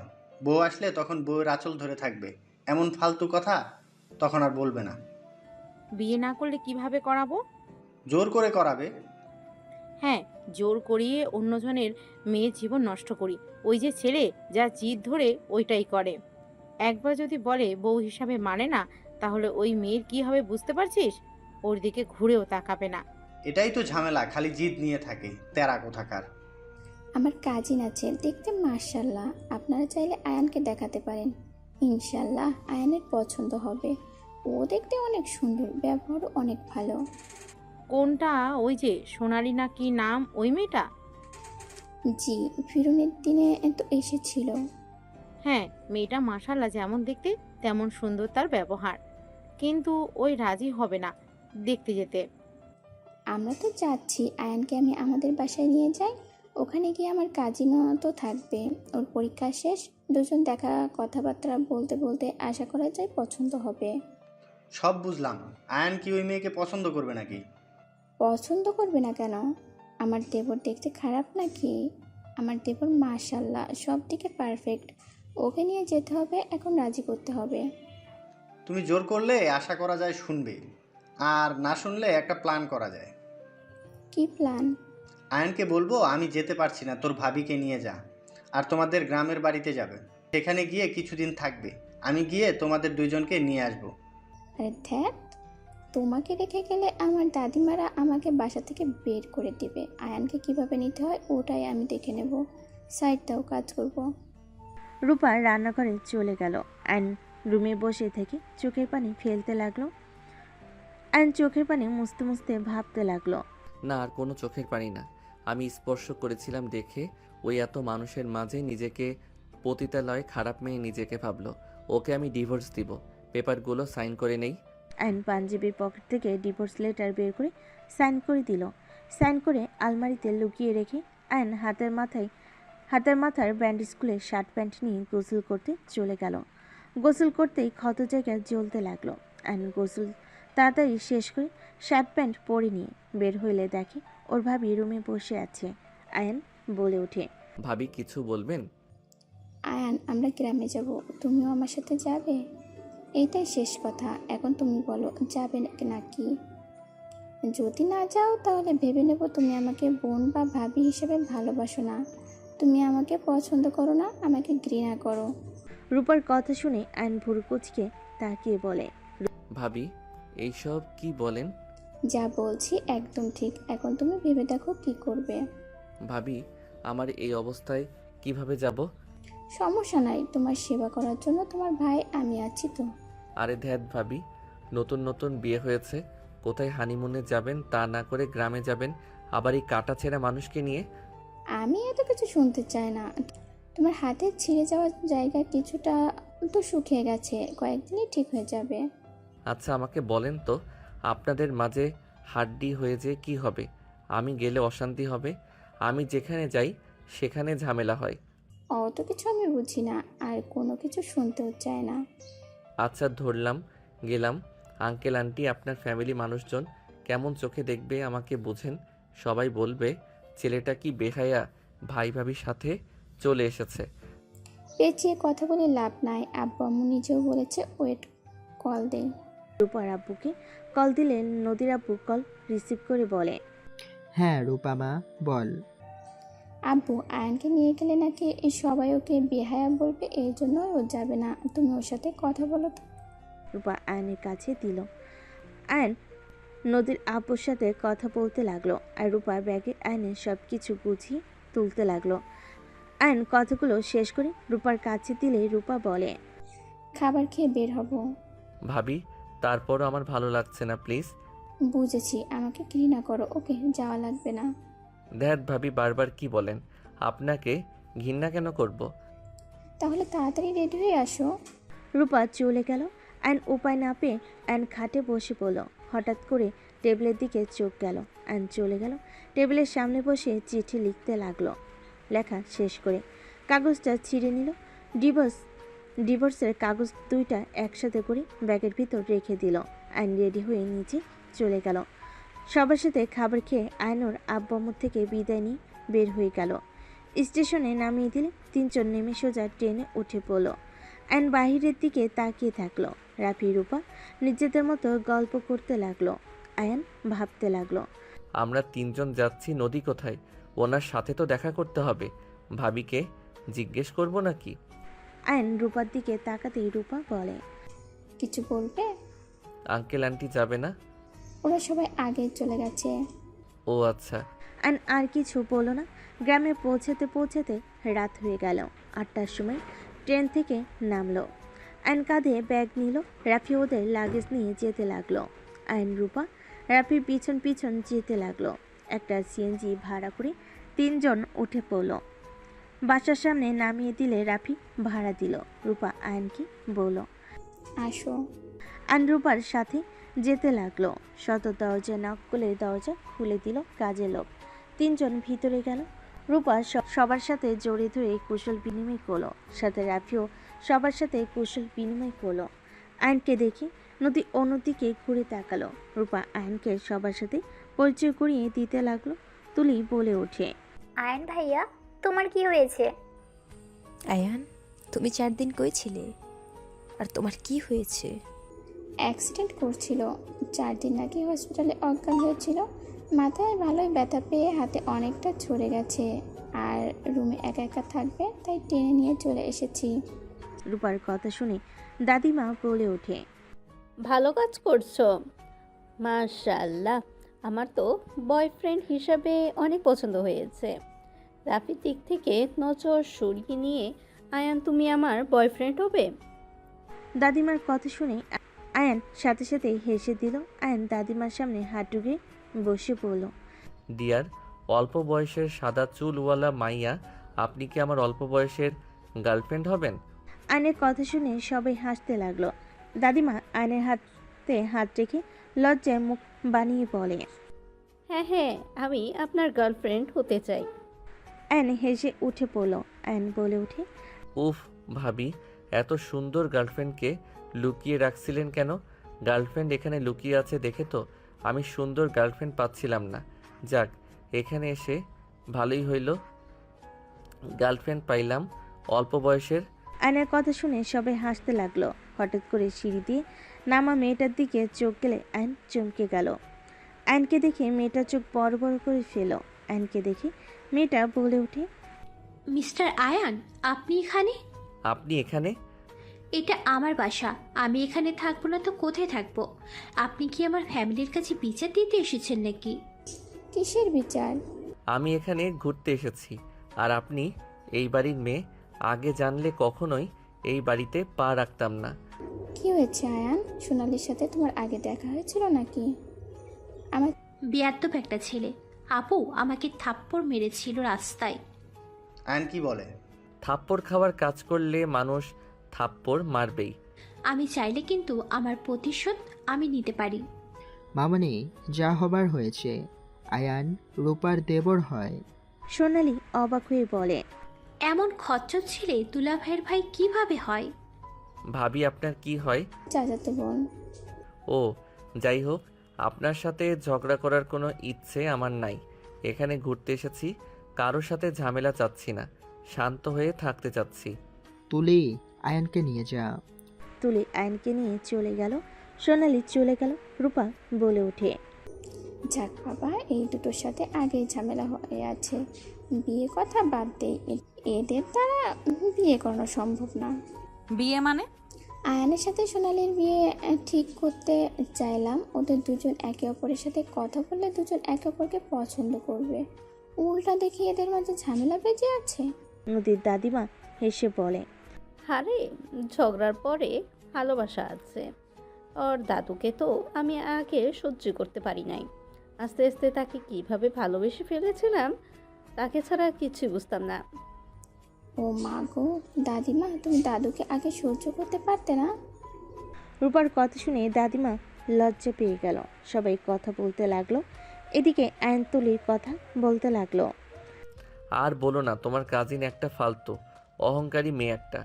আপু তো অনেক ভালো। ভালো না ছাই। বাদ দেন, ফ্রেশ হয়ে নিন। আয়ন ফ্রেশ হতে চলে গেল। ফ্রেশ হয়ে বসে থাকলো। আয়ন ব্যাগের দিকে তাকিয়ে থেকে ডিভোর্সের কথা মনে পড়ে গেল। আয়ন হঠাৎ চোখ বন্ধ করে থাকলো। হঠাৎ করে সোনালি রুমের ভিতর ঢুকে বেরোলো। আমাদের বাড়িতে অতিথি হয়ে আসলে আমার বোনের দেবর হয়ে এত তেজ নিয়ে কথা বলে কি হলো? সেই তো আমাদের ফ্যামিলির ভিতরে বিয়ে করালে। সোনালি কথাটা বলে জোরে জোরে হাসতে লাগলো। সোনালি আয়নের মুখের কাছে এসে বলল, তোমাকেও আমি বিয়ে করে নেব, তোমাকে আমার স্বামী বানিয়ে ছাড়বো। আয়ন রেগে সোনালিকে ধাক্কা দিয়ে বলে, তোমার মতো মেয়েকে আমি বিয়ে করব? কখনোই না। আমি একজনকে ভালোবাসি, আর তাকে সারা জীবন ভালোবাসবো। এত ভালোবাসো যে সেই তোমাকে ছেড়ে চলে গেছে? আজও জানো না সে কোথায় আছে। দেখো গা, তার বিয়ে হয়ে 5 বাচ্চার মা হয়ে গেছে। এখান থেকে যাও, বিরক্ত করো না। আই লাভ ইউ জান। I hate you. ওফ জান, হেট আছে, একদিন লাভ বলবে, অপেক্ষায় থাকলাম মেরি জান। এত বেহায়া কেন তুমি? প্রিয় মানুষকে পেতেই যতটা বেহায়া হতে হয় হব, তাও আমি তোমাকে আমার করে ছাড়ব। তোমার কথাটা শুনে কিছু কথা মনে পড়ল। ধন্যবাদ। কি কথা? এই যে তুমি একটা জিনিস বুঝিয়ে নিলে, যাকে আমরা ভালোবাসি সেই যদি ভালো না বাসে, জোর করে সেরামি করে তাকেও পাওয়া যাবে না। তুমি যেমন বলছো, আমি তোমাকে পাওয়ার জন্য যত বেহায়া হওয়া লাগে হব, কিন্তু আমি তো জানি আমি তোমাকে কোনো দিনও ভালোবাসবো না। দেখা যাবে। আমার ভালোবাসা সত্যি হলে তুমি আমারই হবে। এখান থেকে যাও। ভালোবাসি জান তোমাকে। সোনালির কথা শুনে আয়ন চুপ হয়ে গেল। আয়ন উঠে দাঁড়িয়ে বলে, সোনালি, যাও প্লিজ। আয়নের গালে চুমু দিয়ে দৌড়ে চলে গেল। আয়ন ওর দিকে তাকিয়ে গাল মুছতে লাগলো। আয়ন ভাবতে লাগলো, তার মানে নদীকে আমি শুধু শুধু বিরক্ত করছি। আমি সেম সোনালির মতো কাজ করছি না, আর এমন করব না। আমি নিজেকে চেঞ্জ করব। যেভাবে হোক ওর সাথে একা একবার দেখা করতে হবে। আয়ন কথাগুলো ভাবতে লাগলো। 9টার দিকে আয়নকে ডাক দিয়ে নিয়ে গেল। আয়ন সবার সাথে বসলো খাবার খেতে। সোনালি বলে ওঠে, ডিয়ার শত্রু, এটাই তোমার জন্য রান্না করেছি। দেখো, আগের থেকে ভালো রান্না হয় নাকি? জঘন্য হবে দেখে বোঝা যাচ্ছে। আয়ান, শত্রু বলে কথা, ওর ভিতরে বিষও মিশিয়ে দিতে পারে। আমি আগ্রহ নিয়ে রান্না করেছি আয়ান। আমি তোমাকে বিষ দেব তোমার মনে হয়? তুমি এটা ভাবো কিভাবে? ভাবি, ওনারটা দেন তো। খাওয়া লাগবে না, আমি তো বিষ মিশিয়েছি। মজা করছি, আমি তোমাকে রাগানোর জন্য বলছি। আমি এইটা বিশ্বাস করি তুমি আমার ক্ষতি কখনোই করবে না। আয়নার কথা শুনে সোনালি খুশি হয়ে গেল। সোনালি খুশি হয়ে আয়নকে খাবার বেড়ে দিতে লাগলো। নদী এইটা দেখে না দেখার ভান করে চুপচাপ খেতে লাগলো। আয়ন সোনালির তরকারি দিয়ে খেতে লাগলো। আয়নের দিকে সোনালি আগ্রহ নিয়ে তাকিয়ে থাকলে আয়ন বলে, মুখের দিকে তাকিয়ে থাকো কেন? প্যাঁচার মতো দেখতে এত ঢং করো কেন? জানো কেন তাকিয়ে আছি? পেঁচার মুখে এইসব ভালো লাগছে না। তাহলে খেও না, দাও। এই মজা করছি, ছাড়ো। আয়ন সোনালি দুষ্টামি দেখে সবাই মিটিমিটি হাসতে লাগলো। নদী রেগে বলে ওঠে, হচ্ছেটা কি? খাওয়ার সময় এত ঢং করছিস কেন রে সোনালি? কি করলাম আপু? আয়ান তো আমাকে রাগানোর চেষ্টা করছে। ঢং দেখে বাঁচি না, কেউ না খাইলে জোর করার কি আছে? যত সব। নদী কথাগুলো বলে রেগে চলে গেল। সোনালি ভ্যাবাচাকা খেয়ে বলে, এই নদী আপু এখন এমন হয়েছে কেন? খালি রেগে যায়। বাদ দাও ওর কথা, তোমরা খাও।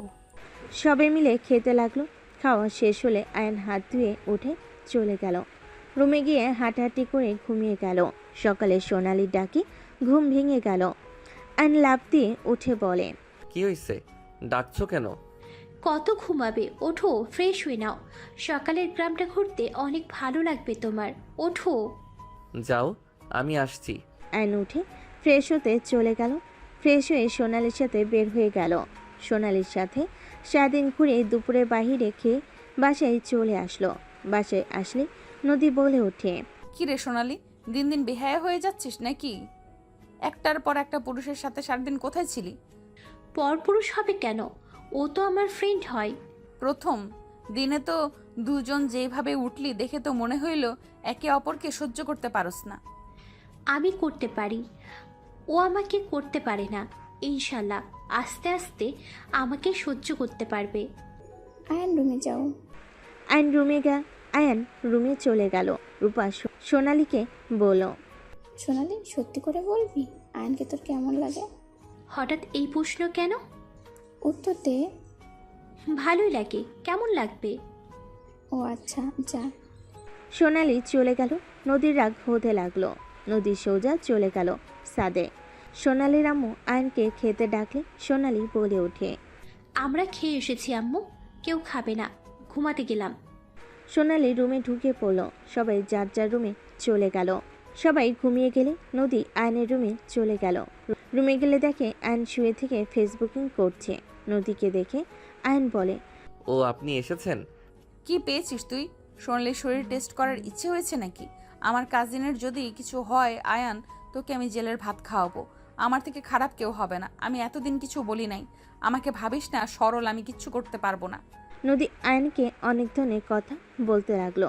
আয়ন খাট থেকে উঠে ব্যাগ নিয়ে কাগজ বের করে নদীর দিকে যেতে লাগলো। নদী রেগে আয়নের গালে থাপ্পড় মেরে বলে, আবারও আমার উপরে ঝাঁপিয়ে পড়বি নাকি? আয়নের মাথা ঘুরে উঠল। আর নিজেকে শক্ত করে নিল। আর নদীর দিকে কাগজটা এগিয়ে দিয়ে বলল, আমি এইটা দেওয়ার জন্য আপনার সামনে দাঁড়িয়েছি। কিসের কাগজ? ডিভোর্সের। আয়নের কথা শুনে নদীর বুকের ভিতর কেঁপে উঠল। আয়ন নদীকে বলে উঠল, এই যে কলম, সাইন করে দেন। আমি বুঝতে পারছি আমি অনেক বড় ভুল করেছি। আপনি এটা সাইন করে দেন। আপনাকে প্রমিস করছি আর কোনোদিন আপনার কাছে যাব না। আমি আপনাকে ভালোবাসার কথা বলবো না। আপনি যে আমার ভালোবাসার মানুষ ছিলেন আমি ভুলে যাব। সাইন করে দেন। আর সেই দিনের ব্যবহারের জন্য আমি ক্ষমা প্রার্থী। আমি কখনোই ভাবতে পারি নাই আপনাকে স্পর্শ করার জন্য আপনি পতিতালয় যেতে চাইবেন, নিজেকে খারাপ মেয়ে বলবেন আর সবার সামনে নিজের শরীর দেখাতে চাইবেন। বিশ্বাস করেন, আমি যদি জানতাম এমন কিছু করবেন, আমি আল্লাহর কসম আপনার আশেপাশেও আমি যেতাম না। আমি ভেবেছিলাম আপনি আমাকে এখনও একটু হইলেও ভালোবাসেন। আমি ভাবতেও পারি নাই আপনি আমাকে এত ঘৃণা করেন। অ্যান কথাগুলো বলে হাত জোর করে ক্ষমা চাইতে লাগলো। নদীর চোখের পানিগুলো টলমলো করতে লাগলো। আয়ন বলে ওঠে, আপনি যদি চান আমার ভুলের জন্য আমি আপনার পায়ে ধরে ক্ষমা চাইতে পারি। আর নদীর পায়ে ধরে ক্ষমা চাইতে যাবে। নদী কয়েক পা পিছিয়ে গেল। নদী কাগজের সাইনগুলো দেখতে লাগলো। নদী কাঁপা কাঁপা কণ্ঠে বলল, তুমি সাইন করছো? হ্যাঁ, আপনি করে দেন, তাহলে আর আমার আপনার উপরে কোনো অধিকার থাকবে না। আপনার উপরে অধিকার ছিল বলে আপনার অত কাছে গিয়েছিলাম। সাইন করে দেন, কোনো দিন আর যাব না। আপনি আমার বেআইন হন, এটা আমার মাথায় রেখে দিব। অতীতের জন্য আমাকে ক্ষমা করে দিয়েন। আমার ভালোবাসাটা মিথ্যা ছিল, আমি আপনাকে ভালোবাসতে পারি নাই, তাই আমার প্রতি আপনার এত ঘৃণা। ধন্যবাদ। নদী আয়নের হাত থেকে কলম নিয়ে সাইন করতে গিয়ে হাত থেমে গেল। আয়নের দিকে তাকিয়ে সাইনগুলো করিয়ে দিল। নদী সাইনগুলো করে আয়নের কাছ দিয়ে দৌড়ে চলে গেল। আয়ন ঠাস করে খাটের উপর বসে পড়ল। আয়নের চোখগুলো ঝাপসা হয়ে যেতে লাগলো, বুকের ভিতর ঝড় উঠতে লাগলো। নদী রুমে গিয়ে ওয়াশরুমে গিয়ে শাওয়ার ছেড়ে অঝরে কান্না করতে লাগলো। নদী মনে মনে ভাবতে লাগলো, ওই তো আমার স্বামী ছিল। আমি রাগের বশে এসব কি করছি? আমি কেন এমন করছি? আমার উপরে তো ওর সম্পূর্ণ অধিকার ছিল। এই আল্লাহ, আমি এটা কি করলাম? রাগের বশে আমি আয়ানকে হারিয়ে ফেললাম। আমি তো আয়ানকে ভালোবাসতাম। আয়ান ছেলে মানুষই ভুল করতেই পারে, কিন্তু আমি এটা কি করলাম? আমার সাথে জোর করে শারীরিক সম্পর্ক করার পর তো ওই আমাকে বিয়ে করেছিল। তারপর আমি ওকে মেনে নিতে পারলাম না। আমি কেমন ভালোবাসলাম? নদীর আগে কপাল দেওয়ালের সাথে বাড়ি মারতে লাগলো, কানে ভেঙে পড়ল। এইদিকে আয়ন কাগজটা বুকে জড়িয়ে কান্না করতে লাগলো আর মনে মনে ভাবতে লাগলো, একদম কান্না করব না, যে আমার না তাকে কেন জোর করে রাখবো? চলে গেছে, ভালো হয়েছে। আয়ন কাগজটা ব্যাগে লুকিয়ে ফেল। আয়ন খাটের উপর হয়ে শুয়ে পড়ল। সন্ধ্যের দিকে আয়নের ঘুম ভাঙলে আয়ন উঠে ফ্রেশ হয়ে নিল। আয়ন বারান্দায় বসে থাকতে লাগলো, বাহিরের দিকে তাকিয়ে থাকতে লাগলো। সোনালি রুমের ভিতর এসে বারান্দায় আয়নকে দেখে বলল, কি করো? কিছু না। চলো ছাদে যাই, সবাই ছাদে আড্ডা দিচ্ছে। দাদিমা তোমাকে ডাকে, চলো। আয়ন একবার ভাবলো না করবে, পরক্ষণে আবার চলে গেল। সোনালি বকবক করতে লাগলো আর নিজের ভাবনার জগতে পড়ে থাকলো। ছাদে গিয়ে দেখে নদী এক পাশে বসে বারবিকিউ করছে। আয়ন দাদিমার পাশে বসে পড়ল। দাদিমা বলে ওঠে, বয়ফ্রেন্ড এত রুমের ভিতরে থাকতে কেমন লাগে? গার্লফ্রেন্ডের সাথে তো একটু কোথাও বলতে পারো। Sorry girlfriend. আয়ন দাদিমার সাথে কথা বলতে লাগলো। হঠাৎ করে নদীর হাতে কয়লা ছিটকে লাগলে নদী চিৎকার দিয়ে উঠলে আয়ন দৌড়ে নদীর কাছে চলে গিয়ে হাত ধরে আঙ্গুলে কয়লা লাগা জায়গায় ফু দিতে লাগলো। নদী আয়নের দিকে তাকিয়ে থাকতে আয়নের চোখে চোখ পড়তে আয়ন হাত ছেড়ে দিল। নদীর আম্মু হাত ধরে বলে, কিভাবে কাজ করিস? মন কোথায় থাকে?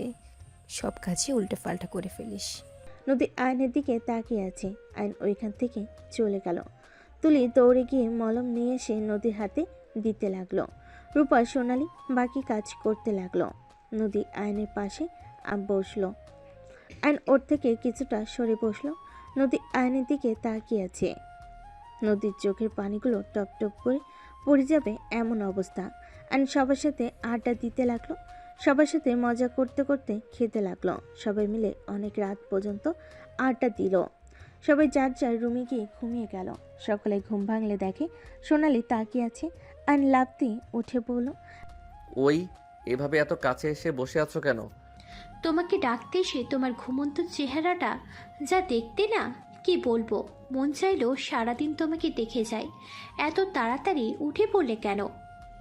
দূর যাও তো, খালি ফালতু কথাবার্তা।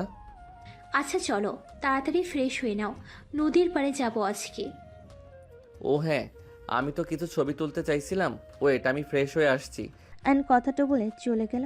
ওয়াশরুমে গিয়ে ফ্রেশ হয়ে বের হয়ে ফোন চার্জ থেকে খুলে সোনালির সাথে নিচে নেমে গেল। নিচে গেলে দেখে সবাই বসে আছে। আয়ন বলে উঠল, গার্লফ্রেন্ড চলেন হাঁটাহাঁটি করে আসি।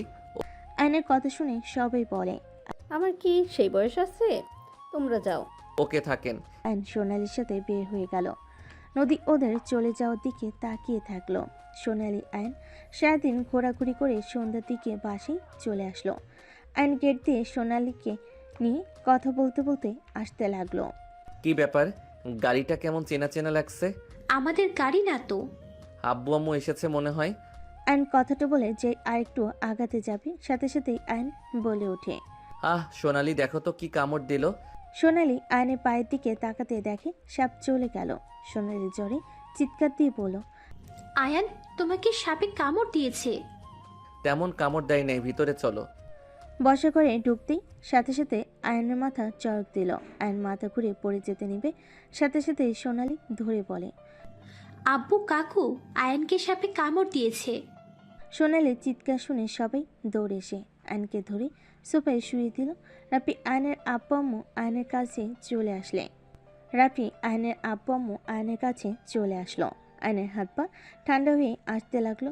দৌড়ে নদী এসে আয়নের পায়ে কামড় দেওয়ার জায়গায় মুখ নিতে যাবে, সাথে সাথে আয়ন অনেক কষ্টে বলে, কি করছো? মুখ দিও না।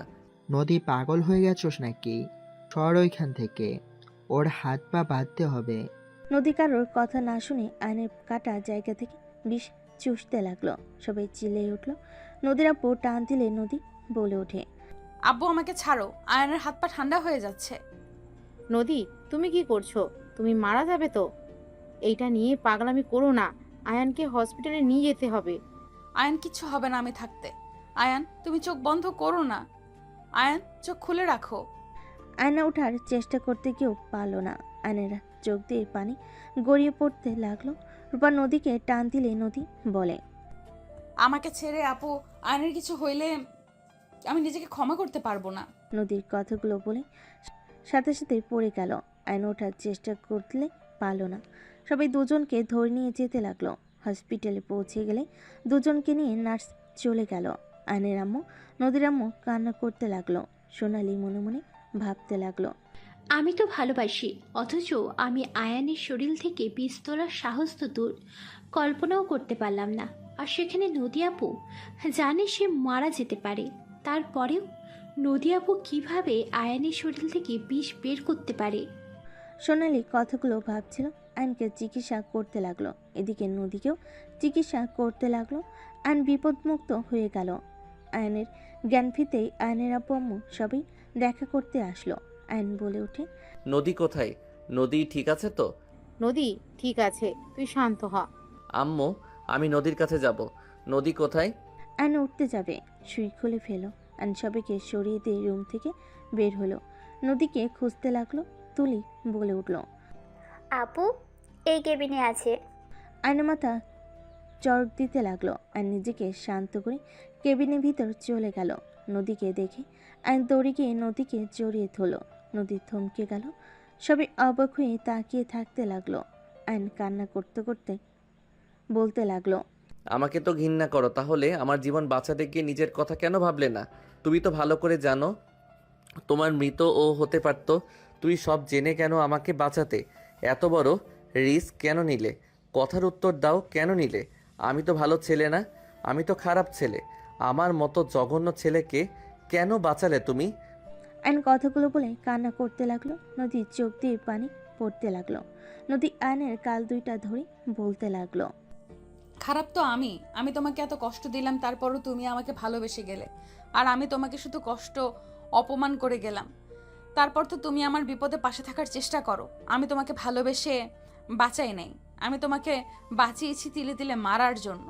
নদীর কথা শুনে আয়ন শক্ত করে জড়িয়ে ধরে বলে, তুমি আমাকে যা ইচ্ছে শাস্তি দাও, আমি সব মাথা পেতে নিব।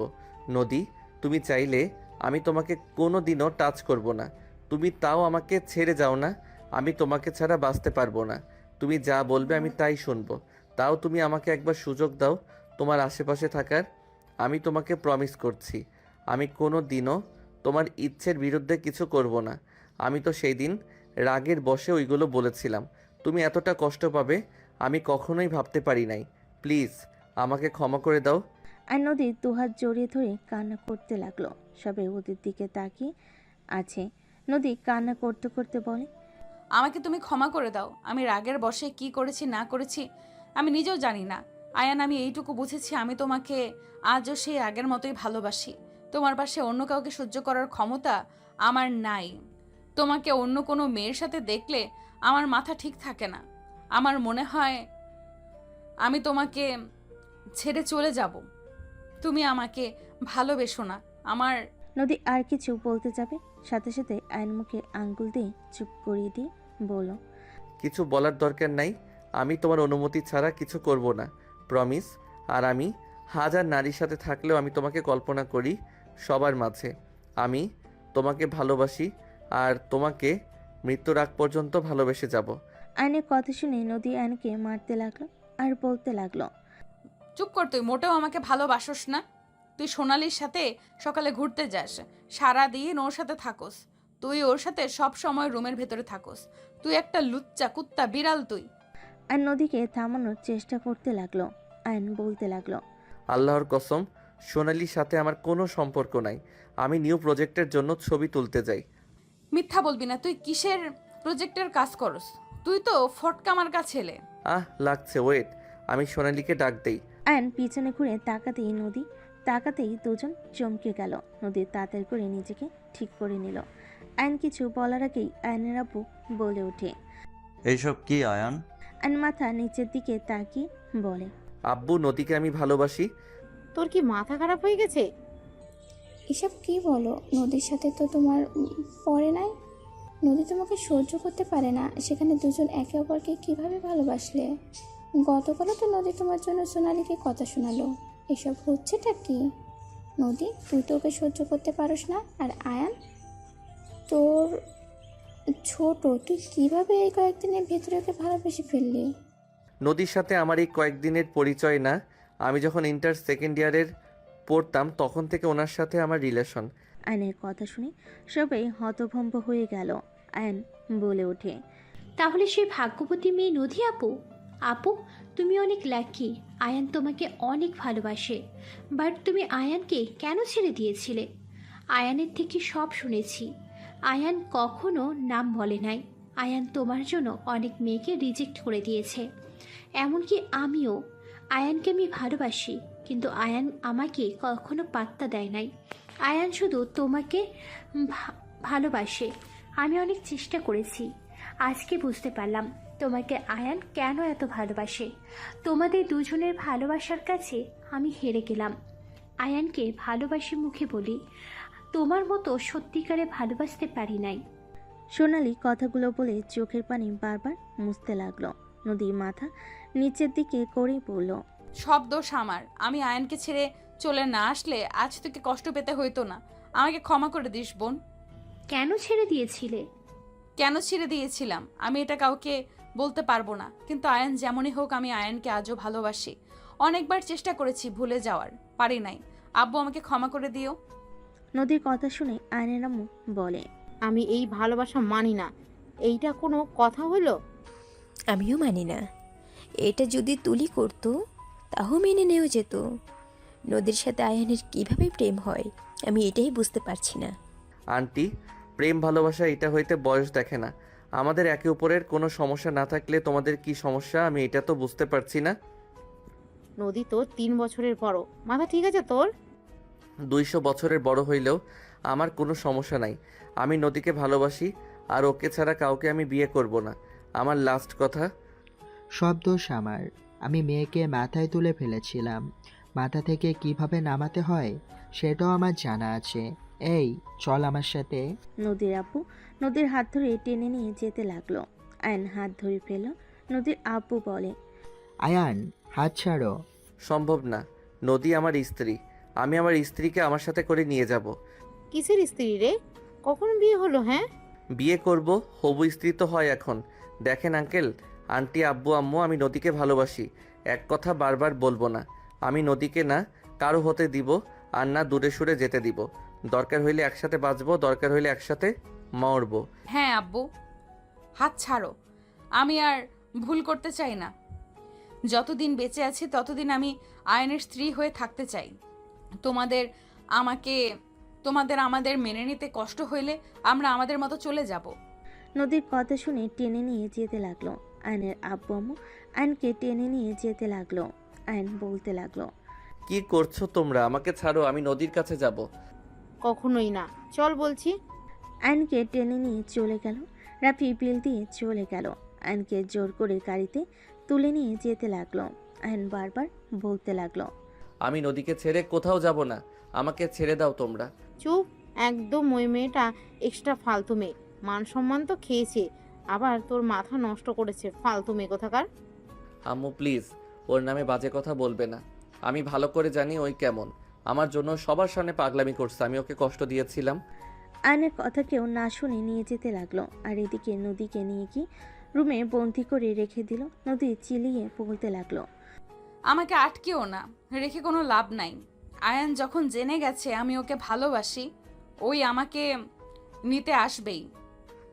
যেইভাবেই হোক ওই আমাকে এখান থেকে তুলে নিয়ে যাবে। দেখা যাবে। তোমাদের কি সমস্যা? আমরা যদি সুখে থাকি তোমাদের কোথায় সমস্যা? মান সম্মান আর রাখছোস সবাই এমনিতে সিসি করে বিয়ের দিনের কারণে, আবার ছোট ছেলের সাথে প্রেম করস। তোকে দেখলে রাগ হচ্ছে, তুই এখানে বন্দি থাক। নদীর আপু দরজায় তালা লাগিয়ে দিল। নদী জোরে জোরে দরজায় থাপড়াতে লাগলো আর খুলে দিতে বলতে লাগলো।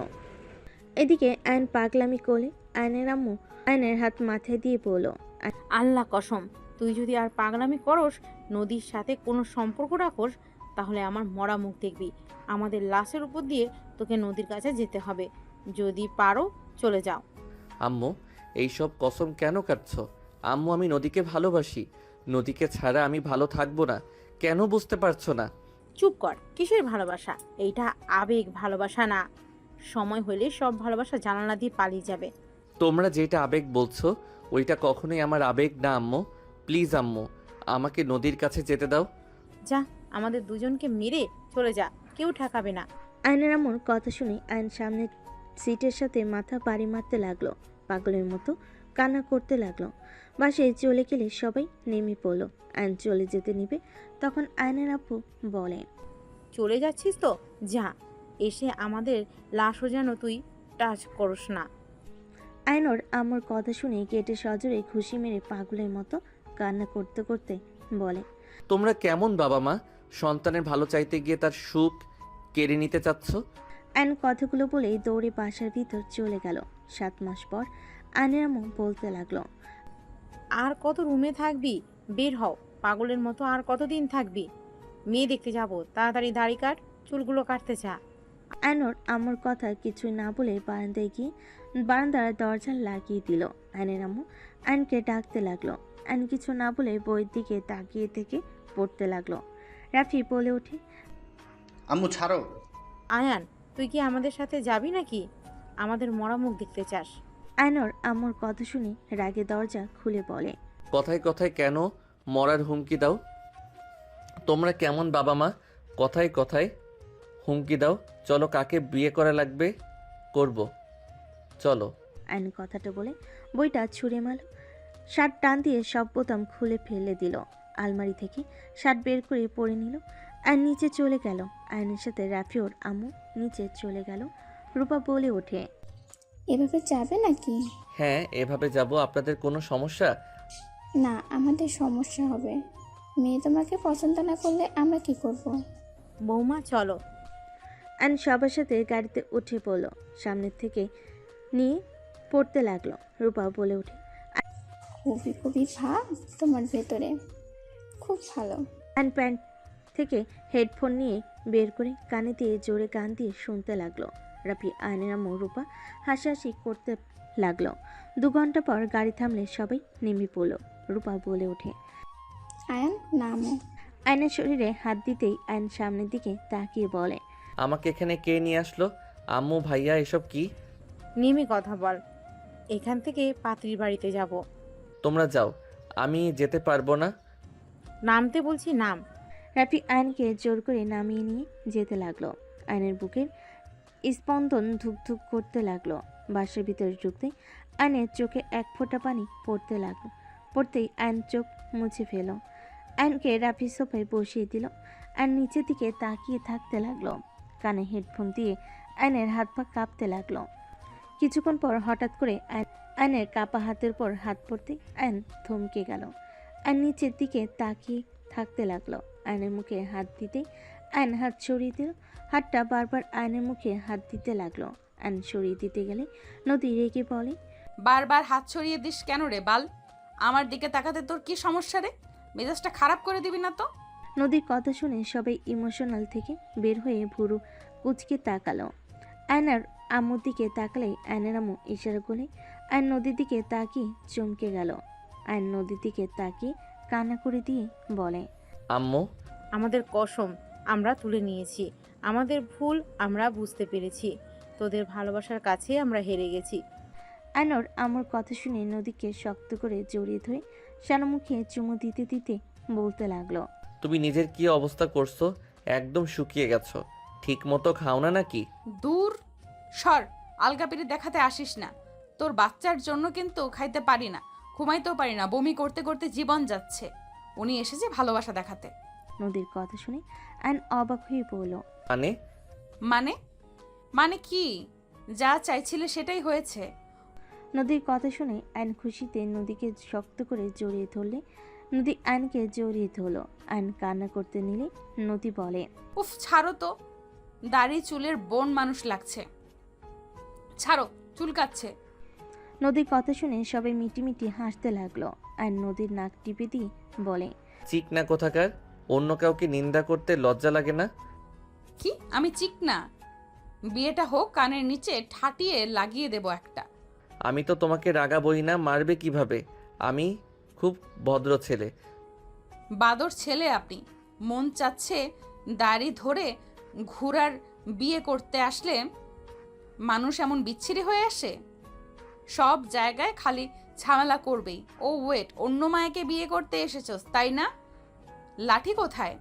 নদী লাঠি খুঁজতে চারিদিকে তাকালে আয়নের আম্মু এগিয়ে দিলে আয়ন লাফ দিয়ে সোফা থেকে নেমে বলে, তুমি আম্মু নাকি শত্রু? এই মেয়ের হাতের জীবনেও কন্ট্রোল নাই। উড়া ধুরা মাইর দেয়, দয়া মায়া ওর ভিতরে কিছুই নাই। আয়নের কথা শুনে সবাই হেসে দিল। কাজী হাসলে নদী শান্ত হয়ে যায়। আয়নের আব্বু নদীর আব্বু কাজীকে দিয়ে ওদের বিয়ে পড়ানো শুরু করে দেয়। বিয়ে পড়ানো শেষ হলে কাজী সাহেব চলে যায়। আয়নর আব্বু আম্মুকে জড়িয়ে ধরে বলে, থ্যাংক ইউ আম্মু। ওই যে ছাড়, এখন থেকে বউ বাচ্চার দায়িত্ব নেওয়ার প্রস্তুতি নে। অফিসে না গেলে মেরে তক্তা করে দিব। আর ফাঁকিবাজি করব না, অফিসে যাব নিয়মিত। ফাঁকিবাজি করলে আমি কি করে বসে থাকবো নাকি? হ্যাঁ। দুজন একে অপরকে ভেঙচি দিতে লাগলো। সবাই খুশিতে চোখের পানি চলে আসলো। আর নদী দুষ্টামি করতে লাগলো। নদীর আব্বু বলতে লাগলো, এভাবে সারা জীবন সুখে থাক। আমরা ভুল ছিলাম। সিনিয়র জুনিয়র কোনো ব্যাপার না, একে অপরের প্রতি ভালোবাসা থাকাটাই দরকার। হ্যাঁ, আমরা সব সময় ভেবে এসেছি আমাদের মাইন্ড ঠিক করা উচিত। আর নদীকে কোলে তুলে নিয়ে বলে, আম্মু বউকে নিয়ে বাসায় যাই চলো। যাক বাবা, কি স্বার্থপর, বিয়ে হয়ে গেছে, বউকে নিয়ে ভাগছে। বাসর ঘরে টাকা দিয়ে যান। দূর, শ্যালিকা কিসের বাসর ঘর? তোমার বোন যে মায়েরগুলো আমাকে দিয়েছে, আমি কয়েকদিন থাপ্পড় মেরে প্রতিশোধ নিব, তারপর টাকা দিব তোমাকে। কে কাকে থাপ্পড় মেরে প্রতিশোধ নেবে আমি কানে শুনি নাই, আবার রিপিট করো তো। তোতলাতে তোতলাতে বলে, মানে তোমার বোন আমাকে মারছে, তো মারা শেষ হইলে তোমাকে একেবারে টাকা দিয়ে দিবনি। আইনের কথা শুনে সবাই ঠিক করে হেসে দিল।